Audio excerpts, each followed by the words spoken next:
आप देख रहे हैं यंग बाइट्स। मैं हूं आपके साथ पूजा ठाकुर। आज के हमारे आइडियाज़ एक्सचेंज के प्रोग्राम में मैं आपकी मुलाकात करवाने जा रही हूं मनीष साहनी से, जो कि शिवसेना के जम्मू कश्मीर के प्रदेश अध्यक्ष हैं। और आपको बता दें कि जिस तरह से नॉन लोकल्स भी अब वोटिंग करेंगे और इसको लेकर जो है हमने पब्लिक का व्यू भी जो है आप लोगों के साथ शेयर किया था। वहीं पर हमारे साथ मनीष जी जुड़े हैं, जो सोमवार को जो ऑल पार्टी मीटिंग हुई थी उसमें ये शामिल थे। और इनके साथ साथ अन्य पार्टी के जो जिन्हें इनवाइट किया गया था फारूक अब्दुल्ला द्वारा, वो भी शामिल थे। तो लोगों में कहीं ना कहीं इस तरह का कन्फ्यूजन था कि गुपकार गठबंधन में शामिल हो रहे हैं, गुपकार में आप शामिल हो रहे हैं। सबसे पहले ये जानेंगे कि वहाँ पर जो मीटिंग की गई उसका मुख्य कारण यही था नॉन लोकल जो है वोट कर पाएंगे। आप वहाँ पर मीटिंग में क्या कुछ देखिए, बिल्कुल एक एजेंडे के ऊपर हमने सर्वसम्मति के अंदर ये फैसला लिया वहाँ पर कि जो नॉन लोकल्स को यहाँ पर जो है मतदान का अधिकार दिया जा रहा है उसके खिलाफ है हम सब लोग, तमाम पार्टियाँ उसके खिलाफ हैं। हम अपने अपने पार्टी इकाइयों के साथ मिलकर जो है इसके खिलाफ आवाज़ बुलंद करेंगे, जनता को जागरूक करेंगे, डोर टू डोर जाना पड़े हम जाएंगे, जनता को जगाएंगे। देखिए, जम्मू कश्मीर की जनता के साथ लगातार विश्वासघात हो रहा है। 5 अगस्त 2019 के बाद के दिन हम 3 सालों के दिन खोलने पड़े तो शायद कोई ऐसा दिन नहीं है, कोई सरकार का ऐसा फैसला नहीं है जो आवाम के खिलाफ ना हो। हमें विकास रोजगार का वादा किया गया था, वो वादा पूरा करना तो दूर, जम्मू कश्मीर के संसाधनों को बेचा जा रहा है, जम्मू कश्मीर के व्यापार पर दूसरों का जो है कब्जा किया जा रहा है। मंदिरों के शहर के नाम से पीर पैगंबरों की जो धरती हुआ करती थी जम्मू और कश्मीर, वहाँ पर जो है उसको मदिरा की धरती बना दिया गया है। स्मार्ट जम्मू के नाम पर जम्मू की सड़कों को बेचा जा रहा है। और सबसे बड़ा जो हमें निराशा हो रही है वो हो रही है जम्मू कश्मीर के युवाओं को लेकर। युवा इस समय एक भारी निराशा के अंदर है। जो उनको रोजगार का एक सपना दिखाया गया था वो सपना उनका पूरी तरह से मिट चुका है, धूमिल हो चुका है। यानी बीजेपी ने जो जनता के साथ, जो आवाम के साथ जो वादे किए गए थे उन वादों के पूरी तरह वो मुकर चुकी है। वो तमाम वादे आज जुमला साबित हो रहे हैं। इसी चीज़ को भांपते हुए बीजेपी भी भली भांति इस चीज़ को भांपती है।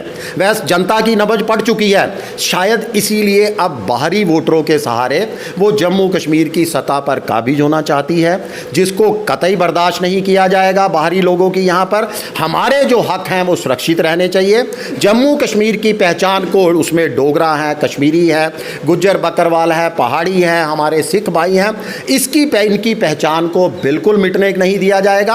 हर उस साजिश को नाकाम किया जाएगा जो बीजेपी हमारी पहचान और संस्कृति के ऊपर खेलेगी। पार्टी में हम शामिल थे नॉन लोकल्स वोटर्स की जिस तरह से बात की गई, इसके अलावा और किन किन मुद्दों पर जो है चर्चा की गई? देखिए, मात्र एक एजेंडे के ऊपर बातचीत की गई थी, इसीलिए हम पार्टी में जाने के लिए सहमति हुई थी कि जो हमारा आज का एजेंडा होगा, जो उस मीटिंग का सर्वदलीय बैठक का जो एजेंडा था, वो सिर्फ गैर जो हमारे स्थानीय लोग हैं उनको जो मतदान का अधिकार दिया गया, बिल्कुल उसी तक हम सीमित रहे। ना कोई लेफ्ट ना कोई राइट, मात्र एक एजेंडा। क्या लगता है कितना नुकसान होगा, आपका क्या कहना है इस पे? क्योंकि इसी को लेकर, इसी चर्चा पर जो है मीटिंग में आप शामिल हुए थे, आप में वहां पर गए थे, तो क्या लगता है आने वाले समय में किस तरह का जो है बदलाव आप कहेंगे, अच्छा होगा या बुरा? देखिए, बहुत अच्छा बदलाव होगा। जो हमें नुकसान होना था वो पिछले 27 सालों से हम भुगत चुके हैं। बीजेपी का साथ हमने दिया था, हम लोग ही थे जो जमीनी तौर पर बीजेपी को हर चुनाव जिताते थे महाराष्ट्र के बाहर। हम खुद कहते थे कि बीजेपी को वोट करो,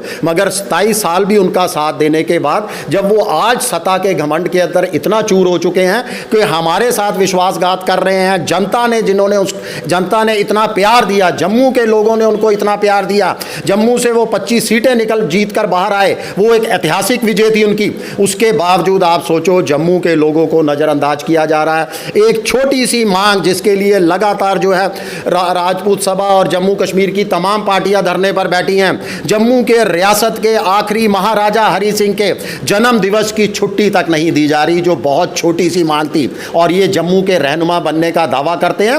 ये तमाम चीज़ें अब इनकी पोल खुल चुकी है, ये बेनकाब हो चुके हैं कि हाथी के दांत खाने के और हैं और दिखाने के और। तो जिस तरह से आपने ये बात बोल ही दी कि भाजपा जो है वो इस तरह की रणनीति चलाती है कि हाथी के दांत खाने के अलग और दिखाने के अलग रहते हैं यार।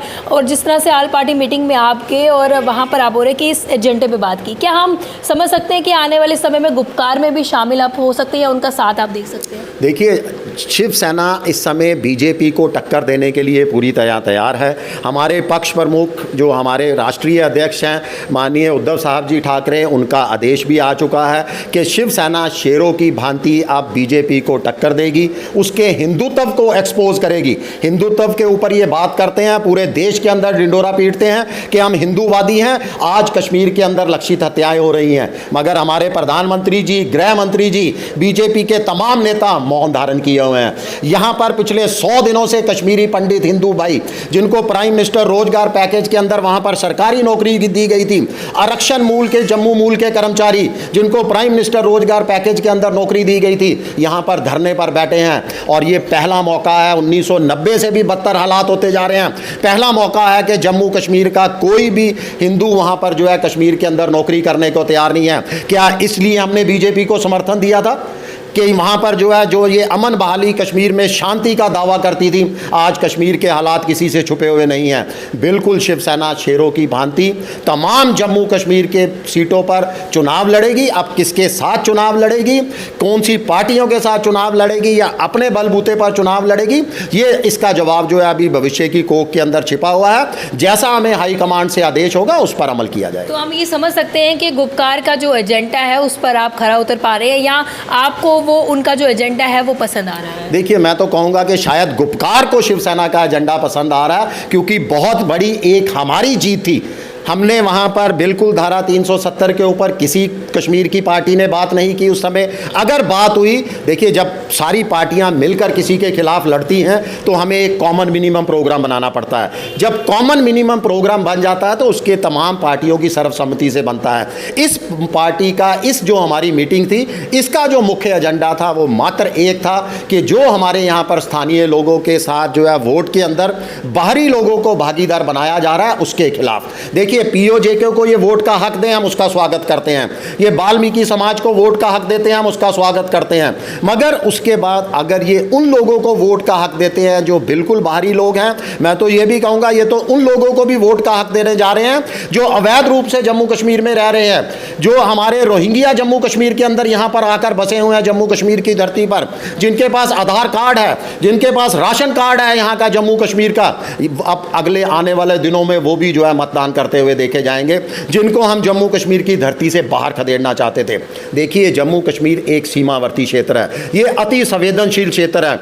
यहाँ पर हमें देखना पड़ेगा, यहाँ पर हमें सोचना पड़ेगा कि कौन से बाहरी लोग यहाँ पर आकर वोट बना रहे हैं। चुनाव आयोग को भी इसका संज्ञान लेना पड़ेगा कि कहीं आपराधिक मामले वाले आपराधिक लोग यहाँ पर आके रहने बसने की कोशिश तो नहीं कर रहे। युवा जो है वो बेरोजगार है, सड़कों पर उतर रहा है, अपनी मांगों को लेकर प्रदर्शन कर रहा है, आंखों में आंसू लिए काफ़ी दिनों तक जो है प्रदर्शन कर रहे हैं, लेकिन कोई भी उसका हल नहीं निकाला जा रहा है। आने वाले समय में इलेक्शन होते हैं, शिवसेना का क्या क्या एजेंडा रहेगा, किन किन मुद्दों पर जो है वो आगे बात करेगी, क्योंकि हर एक पार्टी का अपना अपना मुद्दा रहता है। आप बेसिक किन चीज़ों को लेकर? देखिए, पहले तो युवाओं के लिए हमें बहुत ज़्यादा फिक्रमंद है। हम युवा इस समय घोर निराशा से जूझ रहे हैं। आप भी रोज़ाना कवर करते होंगे, आप मीडिया में हो, शायद ही जम्मू का कोई चौराहा, कोई सड़क ऐसी है जहां पर प्रदर्शन की इजाज़त हो और वहां पर अपने रोज़गार की मांग को लेकर युवा धरना प्रदर्शन ना करने हो।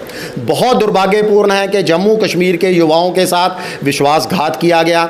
अगस्त 2019 से पहले की तमाम अधिसूचनाएं रद्द कर दी जाती हैं। एक तरह तो प्रधानमंत्री जी जम्मू कश्मीर के उपराज्यपाल दावा करते हैं कि हम 50,000 नौकरियां देंगे, हम लाखों की तादाद में युवाओं को नौकरियां देंगे।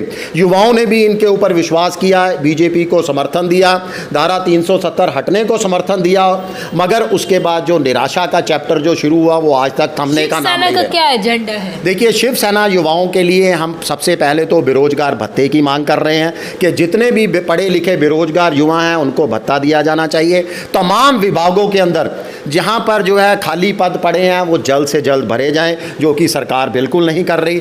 जो डेली वेजर हैं हमारे, देखो उनको भी किसी ना किसी सरकार ने वहां पर लगाया नौकरी पर, मगर बीजेपी क्या दावा करती है कि वह मुख्यमंत्री बनेंगे तो इनको जो है पक्का किया जाएगा, स्थायी किया जाएगा। क्यों नहीं अभी ये स्थायी हो रहे? 60,000 के लोग करीब लोग हैं जिनके ऊपर बेरोजगारी की तलवार लटक रही है, उनको हल करने की जरूरत है। अब उनकी वो आयु सीमा भी निकल चुकी है, वो कोई और नौकरी करेंगे। वह 15-15, 20-20 सालों से अपने विभाग की सेवा कर रहे हैं, उनको पक्का किया जाना चाहिए। नौकरियां निकलनी चाहिए ज़्यादा से ज़्यादा। महिलाओं के लिए महिलाओं के लिए भी जो हमारी यंग महिलाएं हैं जिनको नौकरी आज लड़का लड़की दोनों नौकरी करना चाहते हैं, दोनों अपने पैरों पर खड़ा होना चाहते हैं। एक तरफ से हमें यूटी कहा जाता है, केंद्र शासित प्रदेश कहा जाता है। मैं पूछना चाहता हूं कि हमें राज्य का दर्जा नहीं दिया जा रहा, केंद्र शासित प्रदेश के कानून यहां पर लागू नहीं किए जा रहे, तो जम्मू कश्मीर की क्या स्थिति है? केंद्र शासित प्रदेश होने के नाते केंद्र का ये कानून है कि सुरक्षा बलों के अंदर महिलाओं को 33% आरक्षण दिया जाना चाहिए, मगर जम्मू कश्मीर के एलजी साहब ने मात्र 15% जो है आरक्षण दिया, जो महिलाओं के साथ भी एक विश्वासघात है। जी, तो हमारे साथ मनीष साहनी जी जुड़े थे, जिनका साफ तौर से कहना है कि आने वाले इलेक्शंस को लेकर किन किन मुद्दों पर ये बात करेंगे और किन किन मुद्दों पर काम किया जाएगा, साफ तौर से उन्होंने कहा है। और जनता भी समझदार है, वो जानती है कि आखिरकार उनके हित के लिए कौन काम कर रहा है और किन्हें उनको चुनना है। ये आने वाला वक्त बताएगा। आप सियासत देखते रहिए यंग बाइट्स, जर्नलिस्ट अभिषेक बड़ू के साथ मैं पूजा ठाकुर, यंग बाइट्स जम्मू।